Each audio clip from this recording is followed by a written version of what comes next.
Come on, Peter, you know you want to buy it.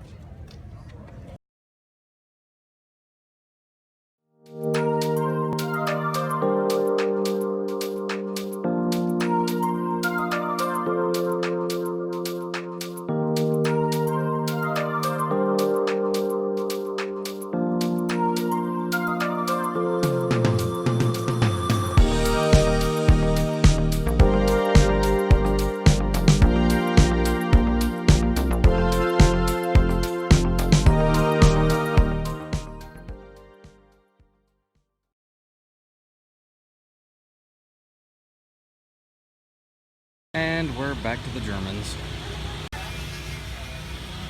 JCBs confuse me, but I think what confuses me even more is Deutsch Fahrs. It literally looks like a space shuttle, I guess is the right word. I typically don't stay around here too long. Now, Kubotas I do understand much better than the Germans across the road back there. But if you notice, my phone started to die. So I've been having to like charge and walk at the same time, but I got a backpack on, so it's fine. Yeah, I think I've totaled at 11 weird looks from people that I've gotten filming this, which I don't know why that's such a strange thing, but I've gotten, I think 11 if I was to count it. 12. He just made that 12. Yeah. Japanese engineering at its finest. Passed by the chief inspector. I think that sticker alone makes the tractor's value jump up. One trend I have seemed to notice in Kubotas is the throttle levers have these extremely beefy handles. Not really sure why that is.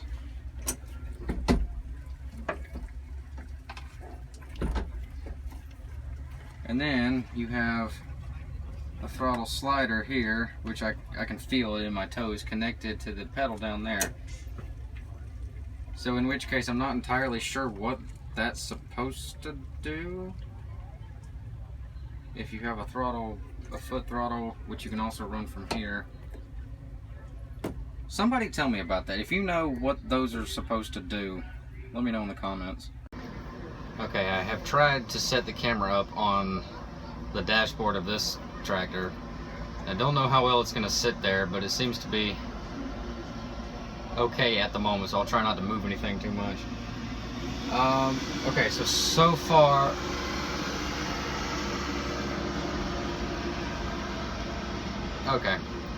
far we have looked at Branson, Mahindra,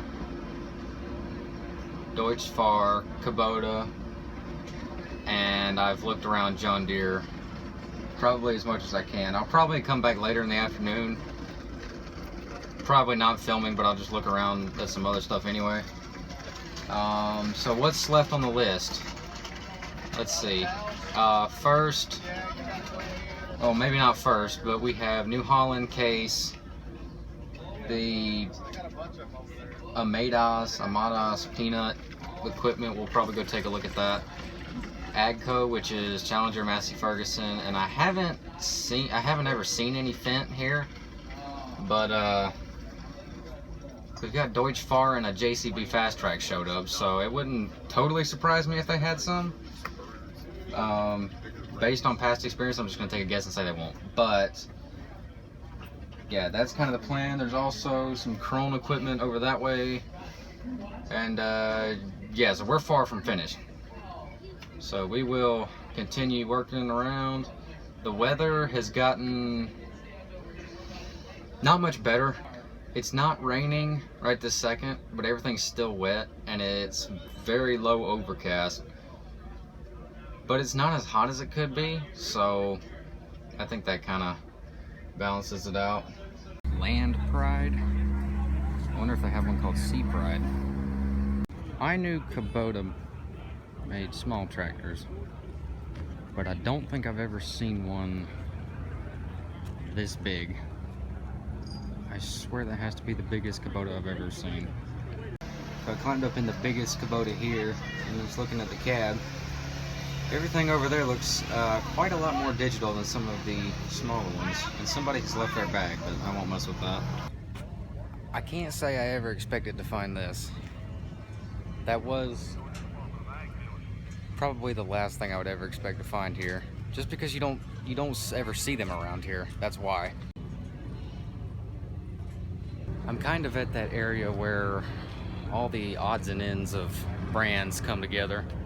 There's really not enough of each brand here in this bit to make a separate category just for that brand.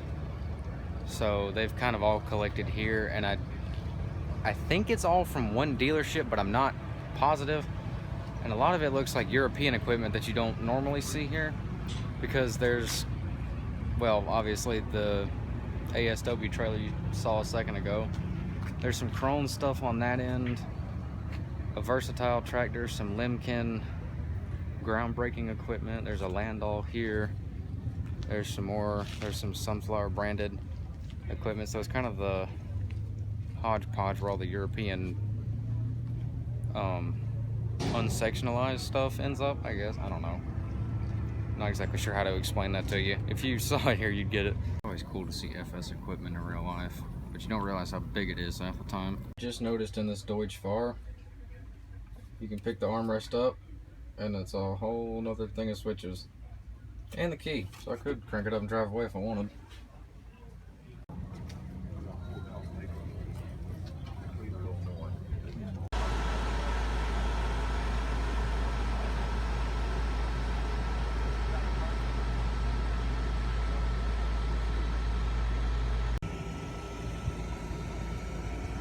Got to go take a look up on this thing. As expected, they have covered up the floor and the seats of the Krone, trying to preserve the interior from all the people coming in and out during the day. I could definitely get used to this view, running a Forager. Sounds like it'd be stressful though, because you're having to run the thing and constantly look over your shoulder and make sure the pipe's blowing in the wagon, because if it ain't, you in trouble. I never liked these things. I'm used to a combine hydrostat where you just, you know, the more you push it forward, the faster it goes and back it. But this thing, you can hold it or you can just bump it and it accelerates, and then it holds its own speed, and then you start doing that to slow down, which I guess is not bad if you're used to that, but I don't know, to me it just sounds annoying.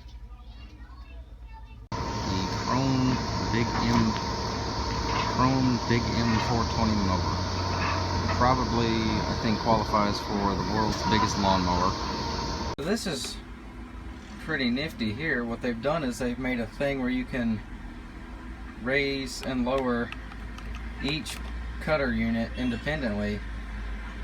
And then, if instead of having to like do that, if you need all three of them, you can run all three of them and tilt it for working on hills. That's pretty genius. The one and only versatile tractor that I have seen at the entire place today. I have to say, I feel a slight bit bad for the people that have to drive these back to dealerships or whatever after this, because after so many people have been up here flipping switches and junk, they probably have to go one by one down the line and just check every single one. Okay, so apparently I was wrong. There is a Krone booth over here with a baler and several mower setups. My brother's always great at finding those buttons. So this tractor was apparently in his younger days bullied by his friends about how short he was. So he went to the New Holland dealership and complained, and they fixed him right up. They also did it to his buddy back there who wanted the same thing. This tractor on the jacked up wheels is so tall I can barely reach up to the door handle, and sadly it's locked. This one also got picked on for being short, so they jacked him up, make him taller. That shut all his buddies up real quick. Actually kind of interesting, this bit here, this tractor most of them just have the step entry on the left side. This one actually has a second one a second full entry on the right side. So this year, New Holland is about what I was expecting. Several years ago in the past, they were pretty big here. They would have lots of big tractors, usually a combine or two. One year they had a forager. It's downsized considerably. Now they have just a bunch of small tractors, some hay equipment. I'm leaning on a mower right here. There's a roll belt baler back there. There's something else over there, a skid steer. So definitely smaller than what it used to be, but still not bad. Okay, I'm gonna be honest, I don't know what this is.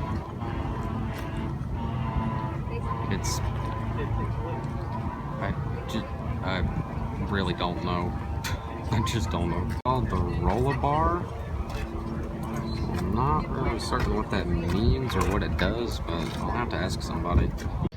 So I was actually just told something interesting about the skid steer behind me. Apparently, it is the only blue one in the world.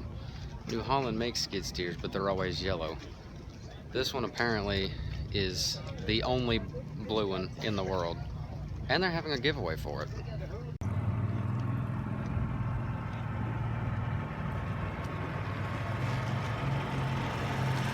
Home Sweet Red.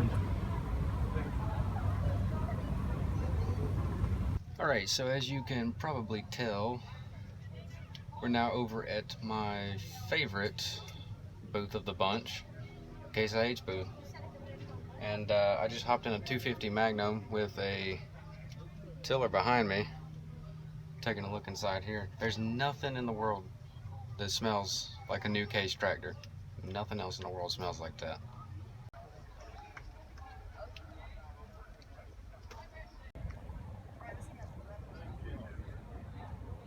This is cool here. They've got a sand demonstration of a Case planter versus I guess just the generic competition planter.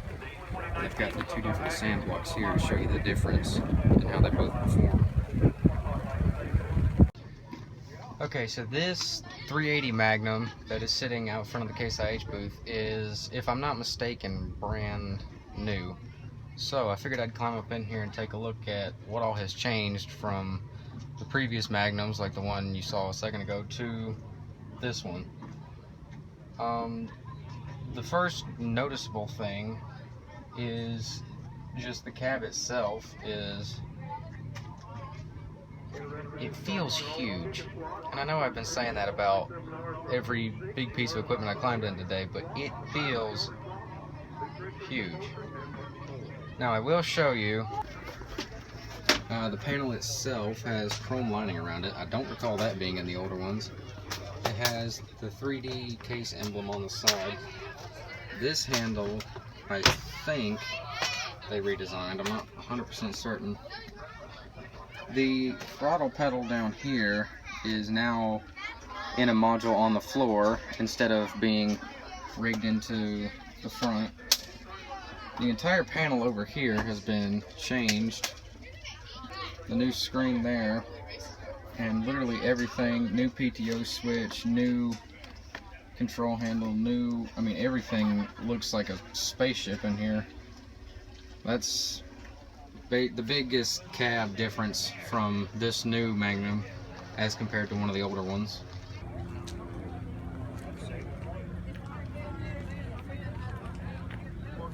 $33.40 Patriot sprayer.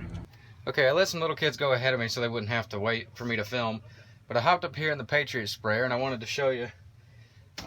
This is what I like in a cab. From the 2300 series combines from Case, this kind of hydrostat right here. Oh man, I have all kind of memories pushing this thing around. But with the throttle lever back here, you know, normally I'd have them two yellow switches right there. Of course, sprayers don't have that, but still. Oh yeah. So many memories doing this. I'd flip the auger out, turn it on, turn it off, flip it back in. Of course, that's not what it does in this thing, but still. Yeah. Lots of memories. And then I was glad to see they kept it in the Patriot sprayers, they still have the panel that looks like this. So it's deja vu for all us older case people. If you come back here further past the cab, they have a guide rail you can walk on. The Patriots are not quite as tall as the Hagee sprayer that we looked at earlier. I can't exactly walk under this. I'd have to, well, I'll show you. I can get about right here, and then I start to hit my head. They're not quite as tall. Okay, so on these aluminum control handles, if you noticed in the newer Magnum earlier, they have completely redone this entire panel. Oh, look at there. I got company. Woohoo! Hi, family! Woohoo! We do.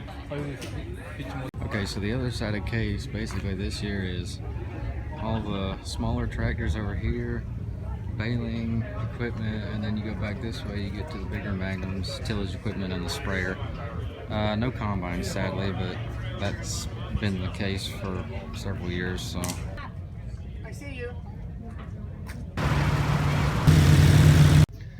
Okay, so now I've come over here to the AGCO booth. Now AGCO, if you don't know, is the parent company of Challenger, Massey Ferguson, and Fendt.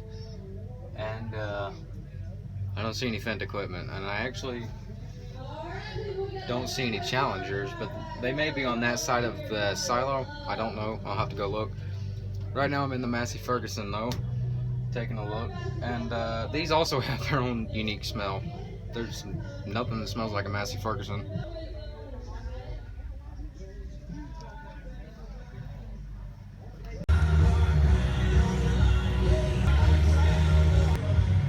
This little one here has really wide turf tires on it. So if you were doing golf course maintenance, etc., these would be the kind of tires you'd want to get so it doesn't damage the turf at all. Okay, so I came back over here to, after the Massey Ferguson, I came around the silo, because on this side of the silo is normally where they keep all of the Challenger stuff. And I was kind of surprised, because they've only got 2 Challenger pieces of equipment this year. But it was the reason why, is why I got excited. They've got a Rogator over there and a Rogator sprayer right here. The one over there is like one of them fertilizer sprayer things. But I realized there were 2 other tractors here that I completely wasn't expecting. First, Fendt is here. There's only 2 tractors, but they're still here. So the 724 Vario is over here, and then there's a 942 over here, but it has the new hood shape and grill like the 1000 series Fendts do. So we're gonna go check those out.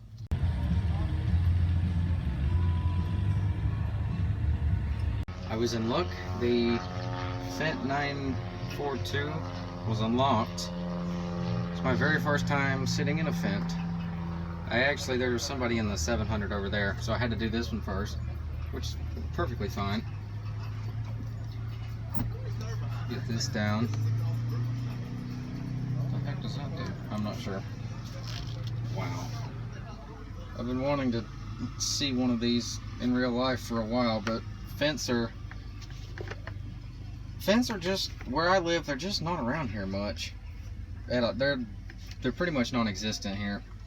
But this is the all-famous Vario transmission control thing. I watched a video about how to drive one of these and I forgot. But it's, I don't know. There's a button with a music note on it, so that, I'm not sure what that does, but anyway, this is a beast of a tractor. It has, if you see, it has duals all the way around. Extremely spacious cab. I could open that side and just leap out if I needed to. Somebody has turned the strobes on and left them on, it appears. Okay, I had a while to wait because some people wouldn't leave, but I made it over to the 724 Vario now. And it's pretty much the same setup. It doesn't quite sit up as high. You can tell everything in these Fendts is European because when you flip this up, all the labels are in German or something. I don't know. But either way, I'm glad they're here. I'm glad Finn's finally here.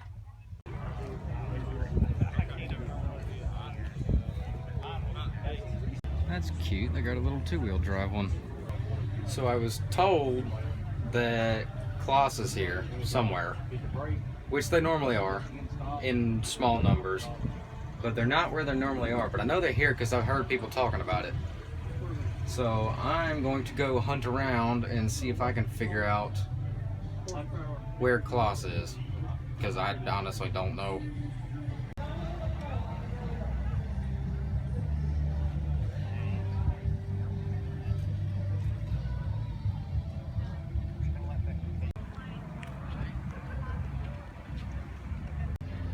I was told it was a forager, but I've been looking for a blowpipe and I don't see it yet. So I'm gonna keep looking around and I'll let you know when I find it. Okay, I've been looking around some more and I still don't see it. It's not back there. So it's probably gonna be, I was told it was over by the livestock section, but it's not on the back side. So it's either up towards the front over there or just non-existent. I don't know, we'll see. I see banners.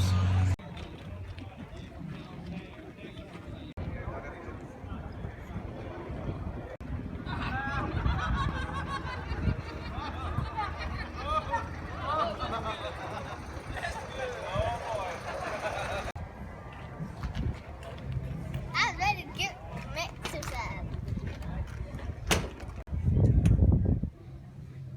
The interior of an almost brand new Jaguar 990.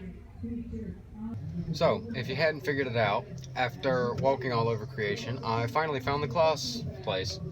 It was on the complete other side of the show from all the other equipment, and somebody had said it was by the livestock place, which it is, but it's not what I thought they meant. Anyway, normally Klaus has their stuff locked up, but I was very pleased to find out this one was unlocked. So I figured I'd take a step in.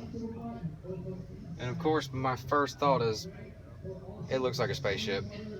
It has pretty good visibility of everything down here. I would like to point out the hydrostat is huge. And by huge, it's not tall, it's not very tall, but it's bulky. There's stuff up here, there's stuff all down the side, but you gotta, okay, that's kind of weird. It sits in the center, it doesn't go to one side, it sits in the center, so to move it, you have to jerk it over and then over, back, and then it's, I don't know, I'd have to get used to that. Doesn't look too bad though. The ignition key's back there for some reason. But a very nice interior. This little kid wants to get chopped up apparently. I'm kidding, kid, I'm not gonna hurt you. There's all the lighting, whatchamacallums. And there's the step to the right, which goes up towards the cab, and then you can get all up in here for servicing. That's the chopping bits in there, and the engine is back here behind me. It kind of gives you a good idea though when you look at it of how much space there's actually in these big foragers that we say, oh, the thing's so big, you know, but there's like a whole room in here that you access on the right side. There's like a whole room in this Jaguar of empty space. So the chopping itself is not actually as much room consuming as we probably think. Working harder working. Here is the single tractor they have at the Klaus booth, the Axion 830. Take a look over here. The main control handle is the same as the hydrostat and the Jaguar. Very I did notice I was trying to find all the buttons because this thing has, well, there's F1, F2, F3, F4.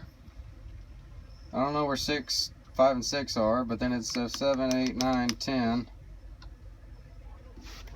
Where's F5 and 6?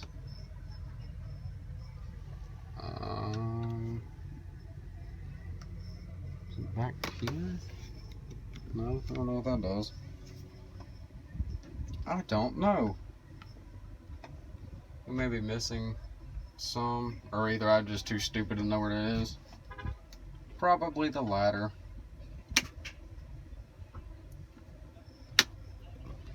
I'm over here flipping switches. That's probably a bad idea.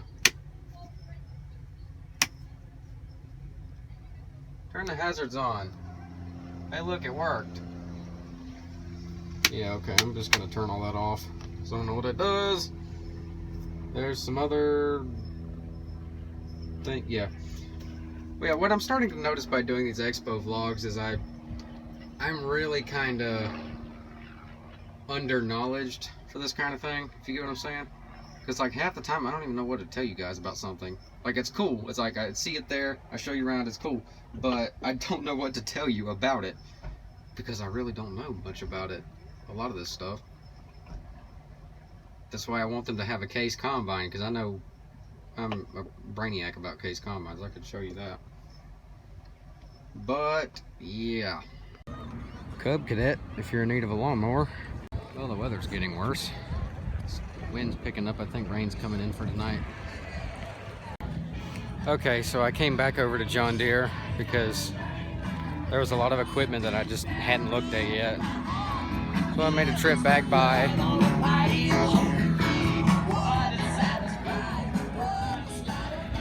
I swear if I get copyrighted for that. Anyway, I'm coming to look at some of the lawnmowers. This mower here has extra lights mounted on the front.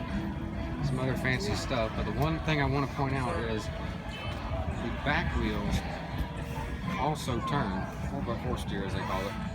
So like, the front's turning to the right, so they turn the other direction, which allows for sharper turning. Kind of what they do on the JCBs. It's clever. So the rain is starting to pick up again now, but while I was back over at John Deere, I figured I'd come look at the combine one more time. I'm a tad confused by this. It's talking about a folding corn header, and that header does not fold.